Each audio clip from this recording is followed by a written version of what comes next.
नमस्कार दोस्तों। तो दोस्तों, चाइना की हरकत देखकर एक ही कहावत याद आती है, कुत्ते की दुम कभी सीधी नहीं होती। एक तरफ इंडियन आर्मी है जिसने नॉर्थ सिक्किम में रास्ता खोकर भारतीय सीमा में आए चीनी नागरिकों को कुछ इस प्रकार से खातिरदारी की कि आप भी हैरान हो जाएंगे।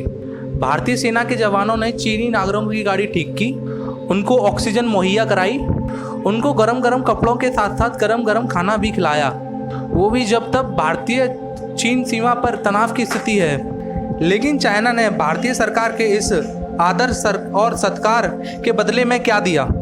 उसने 5 भारतीयों को अगवा कर लिया है। जी हाँ, मीडिया रिपोर्ट्स के मुताबिक चाइना ने अरुणाचल प्रदेश के बॉर्डर पर 5 भारतीय नागरिकों को अगवा कर लिया है।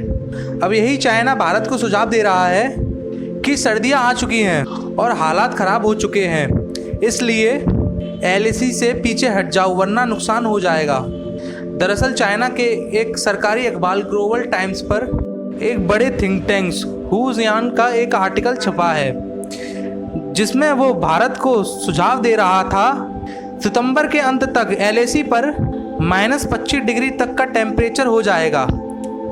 इसलिए भारतीय सेना को अपने 40,000 जवान एलएसी से पीछे हटा लेने चाहिए ताकि वेदर और क्लाइमेट की वजह से नॉन कॉम्बैट कैजुअलिटी ना हो जाएं। शायद चाइना को अपने कमज़ोर सैनिकों की फिक्र है, इसलिए वो भारत को ऐसा सुझाव दे रहा है। इस आर्टिकल में आगे धमकी देते हुए भी यह कहा गया है कि चाइना ने एलएसी से सटे अपने इलाके में अपना इंफ्रास्ट्रक्चर ज़्यादा मजबूत किया है।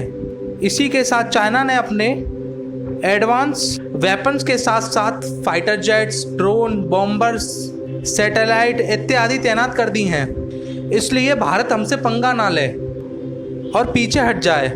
चीन को मैं एक सुझाव देना चाहता हूँ, वो अपने देश की सीमा पर ध्यान दे और भारत को कोई भी सुझाव ना दे।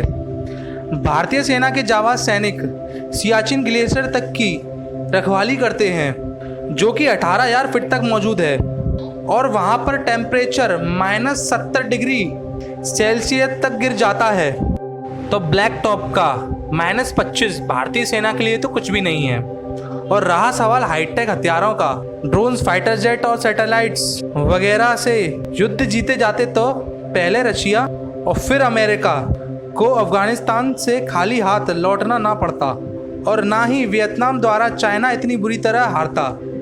इसलिए वो एडवांस हथियारों की धमकी ना दे तो ही अच्छा है।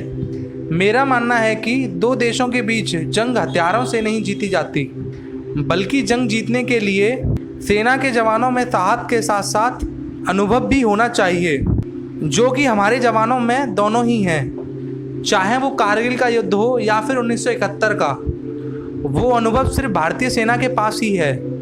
आपकी इस बारे में क्या राय है? कमेंट करके हमें ज़रूर बताएं। अगर आपको ये वीडियो पसंद आया हो तो प्लीज़ इसे लाइक कीजिए और शेयर कीजिए अपने दोस्तों के साथ और सब्सक्राइब जरूर कर दीजिए मेरे चैनल को। इससे हमें मोटिवेशन मिलता है। तो ठीक है दोस्तों, धन्यवाद। जय हिंद, जय भारत।